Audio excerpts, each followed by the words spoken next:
കുറേ പേര് സ്കൂളുകളിലേക്ക് മാറി. അന്ന് വലിയ വാർത്തയായിരുന്നു.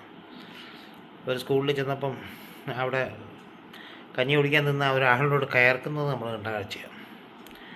പിന്നെ ഇദ്ദേഹത്തിൻ്റെ മാന്യതയ്ക്ക് അപ്പുറം ഇദ്ദേഹം ഈ പറയുന്ന കാര്യങ്ങളുള്ള പാർട്ടിയിൽപ്പെട്ട ആളാണ് എന്ന് മനസ്സിലാക്കാം. കാരണം എം മണിയെപ്പോലെ നല്ല പാകതയും വിവരവും അധികാരമോഹവും ഇല്ലാത്ത, പിന്നെ പി ജയരാജനെപ്പോലെ വിവരവും വിവേകവും ഒക്കെയുള്ള പിന്നെ ഉണ്ട് നമ്മളെ ശിവൻകുട്ടി സാറ്. അഡ്വക്കേറ്റാണ് എങ്കിലും സംസാരത്തിലുള്ള മാന്യതയും പാകതയും, പിന്നെ ഇവരൊക്കെ എല്ലാം കൂടെ ഒത്തുചേർന്ന് പണ്ട്